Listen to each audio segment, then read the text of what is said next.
Oke, saya akan mulai merekam. Semuanya sudah melihat slide di sini ya?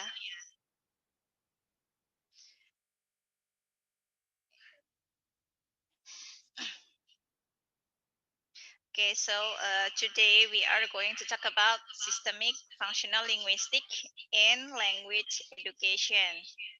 Kalau kemarin kita sudah membahas silabusnya, kita akan fokus hari ini mengetahui apa sih itu systemic functional linguistic in language education. Tapi sebelum kita masuk ke penjelasan SFL in language education, Miss akan sedikit menyampaikan ini sebagai awalan kalian tentang linguistik. Karena sebenarnya SFL ini kan adalah cabang dari linguistik. Linguistik, what is linguistik? Linguistik adalah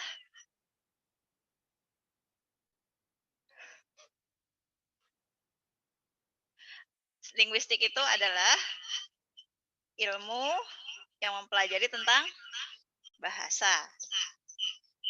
Tapi karena kita bukan anak bahasa, kita kan anak pendidikan bahasa. Kita ada di English Educational Department. Kita tuh program studi pendidikan bahasa Inggris. Jadi tidak hanya mempelajari bahasa saja, tidak hanya mempelajari linguistik saja, tapi kita mempelajari bahasa dalam pendidikan. So it's mean that pokok bahasan SFL ini otomatis akan mengacu pada language education. Jadi kita akan mempelajari ilmu bahasa ini dalam konteks pendidikan.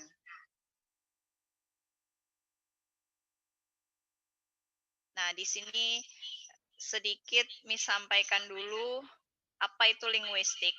Sebenarnya mata kuliah ini dampingannya adalah Introduction to Educational Linguistics. Karena ini kan cabangnya, itu branch-nya. Jadi harusnya kalian sih sudah mengerti ya apa itu educational linguistic.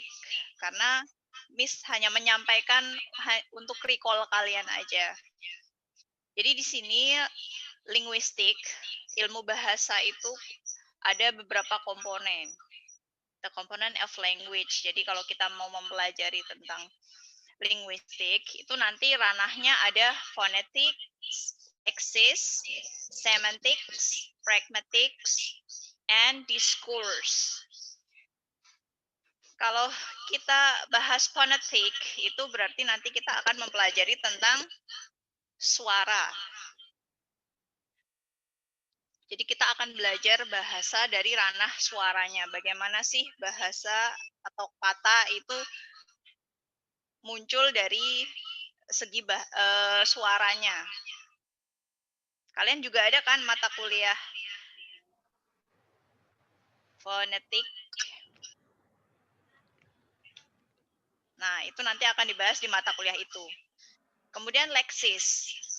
Kalau kita bahas leksis, berarti kita bahas tentang kata. Bisa dikatakan kita akan membahas tentang vocabulary gitu ya. Kita bahas setiap kata-kata dalam bahasa Inggris. Kalau kita ranahnya ke semantik, berarti kita akan membahas meaning. Karena kata itu pasti ada maknanya. Bahkan phonetic atau meanings itu phonetic atau bunyi itu pasti ada meaningnya, ada maknanya. Kemudian kalau kita bahas dari segi pragmatic, berarti itu sudah dari penggunaan dari kata itu. Dan kalau kita bahas discourse, berarti itu akan ada hubungannya dengan teks. Jadi kan the smallest unit of linguistic itu kan phonetic, sound. Jadi bunyi dulu. Kita kan mendengar dulu. Makanya kita ada skill listening. Kemudian kita belajar apa?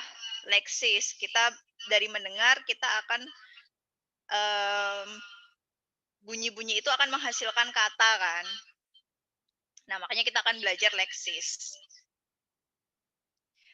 Dari kita belajar leksis, nanti kita akan mempelajari makna dari tiap kata itu, masuk ke semantik. Kemudian kalau kita sudah tahu meaning-nya, penggunaannya bagaimana sih? Nah, itu kita belajar di pragmatik. Dan keseluruhan dari kata yang terbentuk, kata itu kalau terbentuk, dua kata terbentuk kan jadi phrase. Kalau misalnya dari setiap phrase itu terbentuk lagi nanti jadi clause. Kalau sudah clause-nya sudah full, nanti jadi sentences. Kalau sentences itu disusun menjadi paragraph, kan nanti jadi sebuah teks. Tapi tenang saja nanti kita untuk ranah SFL ini, kita akan fokus ke teks. Makanya Miss bahas sedikit ada fonetik, leksis, semantik, pragmatik, diskurs, karena semuanya nanti akan berhubungan. Nah, kemudian kalau misalnya kita belajar di areanya, kalau ini tadi kan komponen dari bahasanya, komponen dari bahasa. Kalau kita mau belajar di area bahasanya, jadi pengaplikasian dari bahasa itu sendiri, linguistik itu, nanti ada comparative linguistik, psycholinguistik, sociolinguistik, historical linguistik, theoretical linguistik, and many more. Nah, nanti salah satu area studi kita untuk educational linguistik ini, kita ada di sosiolinguistik. Kenapa? Karena sosiolinguistik ini hubungannya nanti dengan bahasa dalam konteks sosial. Kenapa bahasa dalam konteks sosial? Kan kita sebagai guru, kita otomatis guru dengan murid saja itu sudah ada kontak sosial kan. Bahasa sebagai konteks sosialnya. Jadi nanti kita fokus ke sosiolinguistik. Dan pengaplikasian dari komponen bahasa dan juga area yang dari ranah bahasa itu sendiri itu disebut applied linguistic. Jadi bahasa yang diaplikasikan. Nah, makanya SFL ini adalah salah satu metode untuk pengaplikasian bahasa. Kenapa SFL in language education? Karena pengaplikasian bahasa ini nanti ranahnya ke pendidikan. Sudah paham sampai di sini? Paham, Miss. Oke, good. Paham, Miss. Paham, Miss.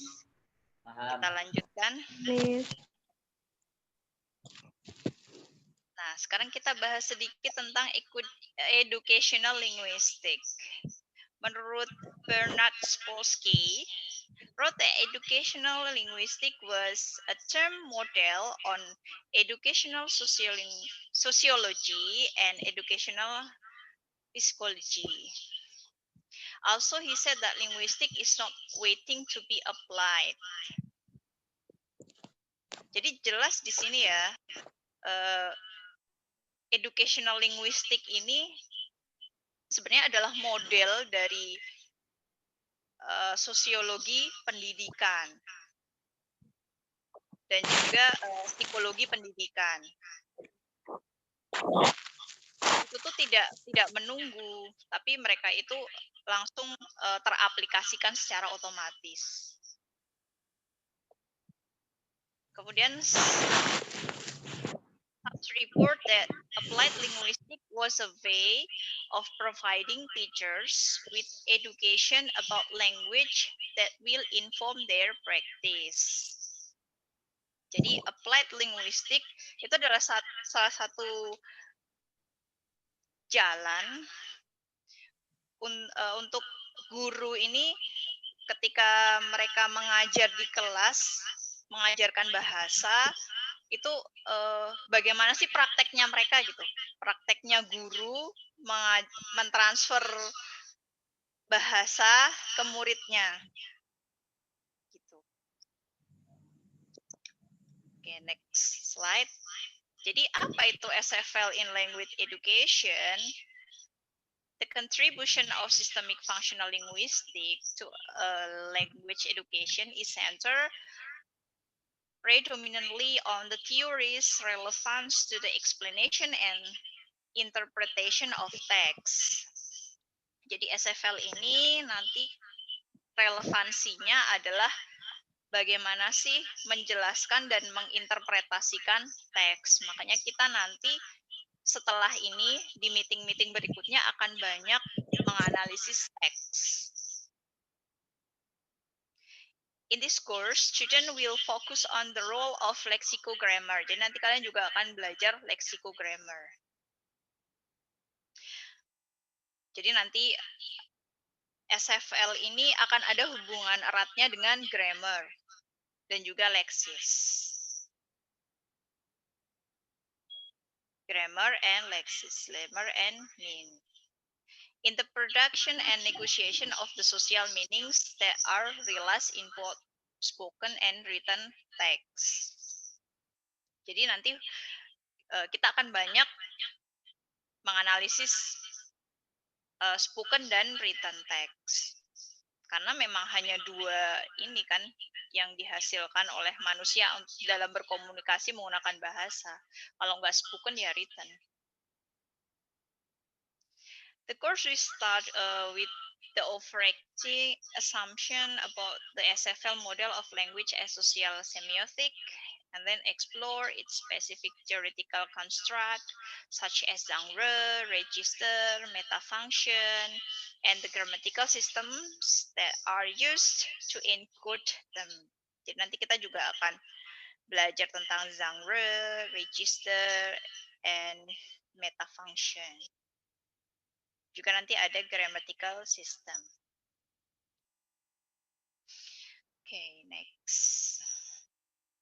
Nah, jadi topik kita hari ini sebenarnya adalah ini. Kalau tadi yang ada yang bertanya, mau nulis di daftar hadir, apa sih topik kita? Kita akan membahas the basic principle and notion of SFL in language education. Jadi prinsip-prinsipnya tuh apa sih SFL ini?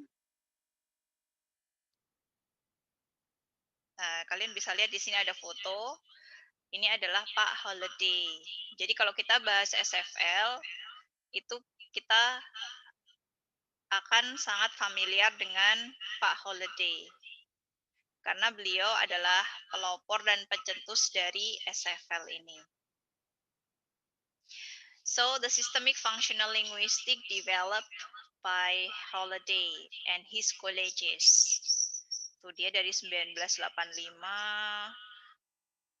2002. Dia juga bersama dengan Mathisen. Mathisen itu kebetulan muridnya beliau. Kemudian ada Pak Martin, ada Rose, ada Christy.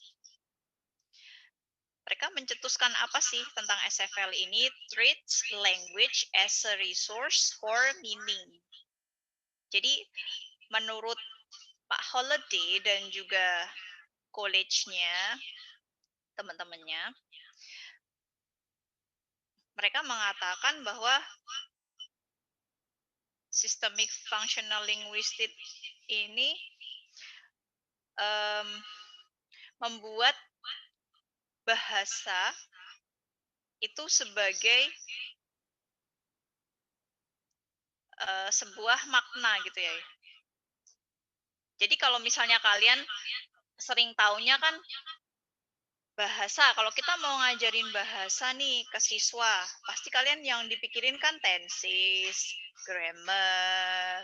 Tapi kalau Pak Holiday ini melihat bahasa itu bukan dari strukturnya saja, bukan dari formnya saja, tapi beliau juga melihat dari meaningnya, maknanya. Jadi sebenarnya bahasa itu tidak bisa lepas dari form and meaning. Itu menurut Pak Holiday menggunakan systemic functional linguistic.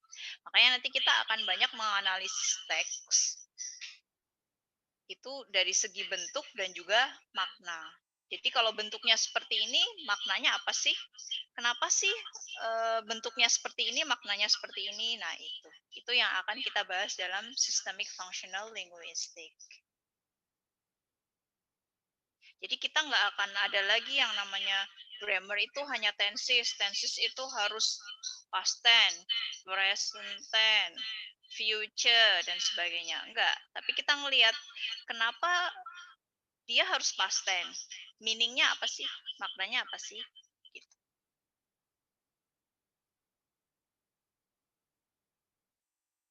Oke, ini penjelasan dari apa sih itu systemic. Firstly, any natural language is said to be systemic because it offers options or set of choices for making meaning. For example, the tense system offers choices for making meaning, and so do the systems of conjunction of person, number, voice, or theme. Jadi sebenarnya tenses itu tuh menawarkan dari pilihan membuat makna. Jadi kalau tensesnya beda-beda, otomatis maknanya akan berbeda nggak? Present tense, pasti maknanya akan berbeda dengan past tense. Future, pasti akan berbeda maknanya dengan past tense. Bahkan conjunction and, but, itu akan berbeda makna kan? Terus pemilihan person, kenapa kita memanggil dia she, he, we, pasti itu maknanya akan berbeda. Bahkan tema yang kita tuliskan dalam sebuah kalimat itu juga akan ada maknanya. Gitu. Jadi systemic functional linguistic ini mencoba untuk membuat sebuah sistem makna dari bahasa yang itu tuh nanti bisa difungsikan. Jadi fungsional gitu. Sistemnya itu fungsional.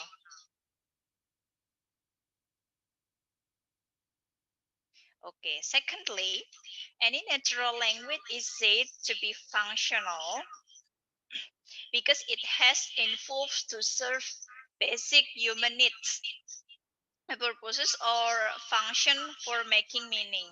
Jadi kalau misalnya kita bilang functional, otomatis kan berhubungan dengan fungsi. Jadi kenapa sih bahasa itu menjadi natural? Karena kan bahasa itu difungsikan untuk berkomunikasi antar sesama manusia. Dan komunikasi itu fungsinya untuk apa sih? Kan untuk membuat makna. Misalnya saya menyampaikan sebuah pesan ke orang lain. Pasti kan kita berusaha untuk menyampaikan pesan itu kan ke orang lain supaya orang lain tuh paham dari pesan yang kita sampaikan. Misalnya, Miss, kenapa harus mengadakan Zoom meeting ini? Supaya kalian paham makna dari systemic functional linguistic ini. Coba kalau kalian cuman Miss kasih PPT-nya, kira-kira kalian paham nggak? Enggak, Miss. Enggak, Enggak. Miss. Mungkin Nggak. paham, mungkin enggak ya. Nah, makanya Miss gunakan Zoom meeting ini untuk kita berkomunikasi. Miss sedang menyalurkan bahasa yang banyak supaya makna dari systemic functional linguistic ini bisa kalian pahami. So, as we learn language, we learn to negotiate relationship with others and to construct and organize our sense of experience and knowledge of the world. Jadi kalau misalnya kita belajar bahasa, otomatis kita akan belajar untuk bernegosiasi dengan hubungan apa sih antara kita sebagai speaker sama nanti penerima pesan kita. Dan juga otomatis kita nanti akan mengconstruct, juga mengorganize sense dari experience sama knowledge. Misalnya nih, apa yang dimaksud dengan experience dan knowledge di sini? Kan Miss pasti akan punya background yang berbeda dengan kalian. Bisa itu background edukasinya. Misalnya Miss sudah ada di master degree, kalian kan baru mau belajar bachelor degree, Miss S2, kalian S1. Pasti experience untuk memahami sebuah materi atau bahasa itu kan beda. Knowledge-nya juga pasti kan berbeda. Nah, itu kita negosiasikan bagaimana supaya komunikasi kita itu bisa nyambung. Walaupun kita berbeda experience, kita berbeda knowledge. Gitu. Makanya di situ ada construct sama organize. Dan kita harus bernegosiasi. Supaya nanti pesan yang akan kita sampaikan itu nyampe. Itu makanya penting sekali mempelajari bahasa itu tidak hanya dari bentuknya saja, tapi dari meaning-nya. Karena yang terpenting itu sebenarnya adalah meaning-nya. Bagaimana sih kita menyampaikan pesan itu bisa sampai ke orang lain? Maksudnya saya tuh minta kalian join meeting hari ini loh, tapi kan saya bisa ngomong dengan berbagai macam cara kan. Saya bisa mengubah setiap kata atau kalimat itu dengan berbagai macam bentuk kan. Bisa saya ubah ke dalam past tense, present tense, future tense, kayak gitu kan. Tapi kan saya berusaha untuk bernegosiasi dengan meaning-nya. Jadi saya harus memilih form dari bahasa ini yang mana loh yang cocok gitu. Oke, next.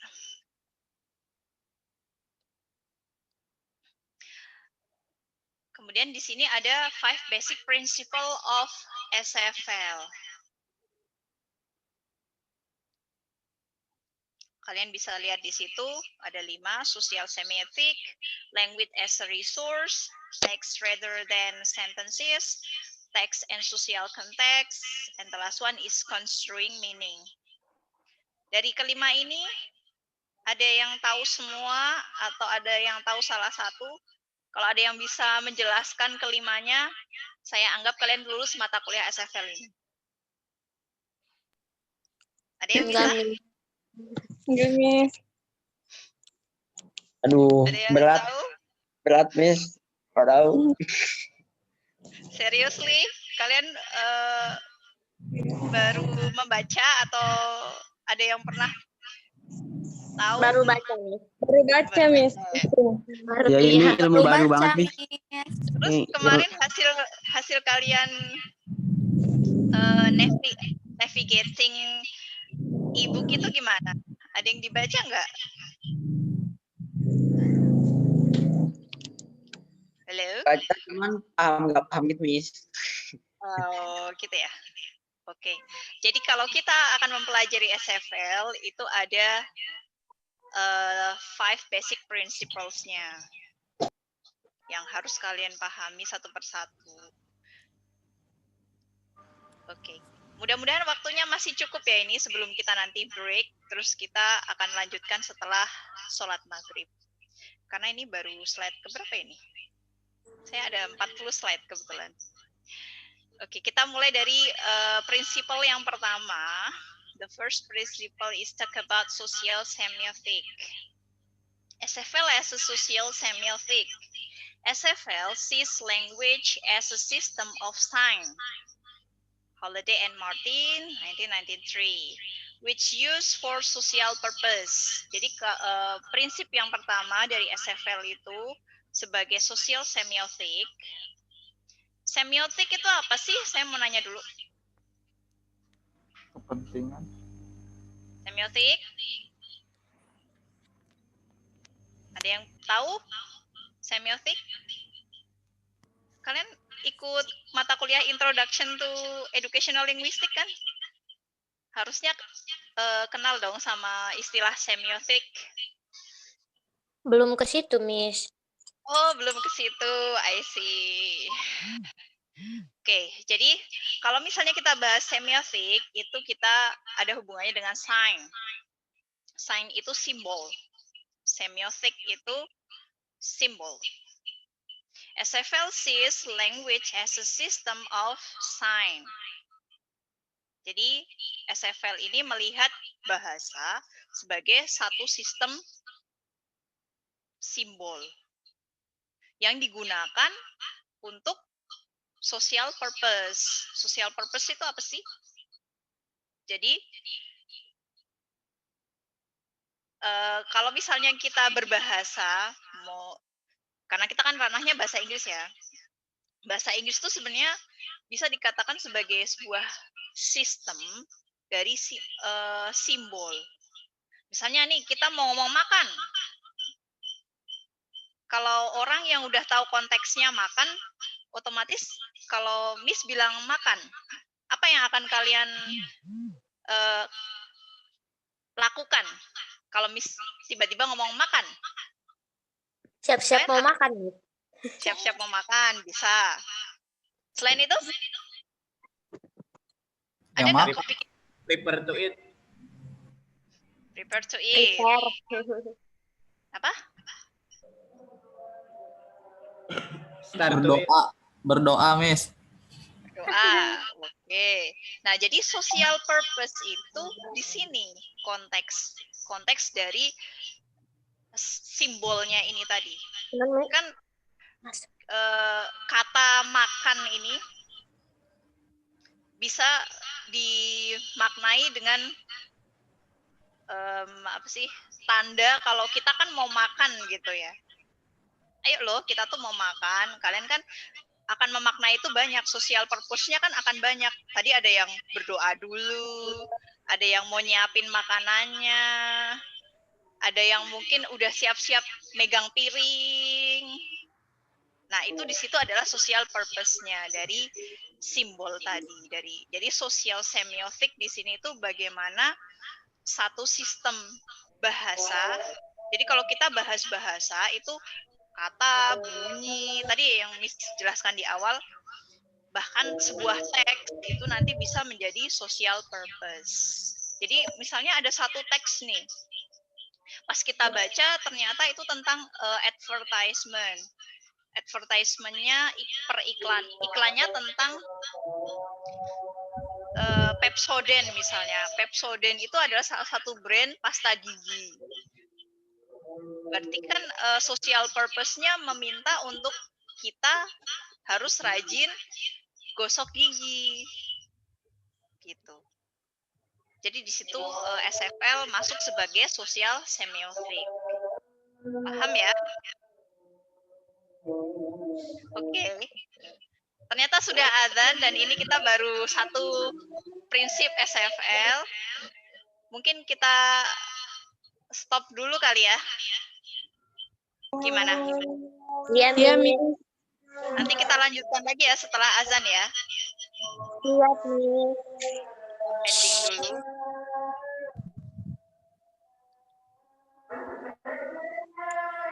Iya, Miss.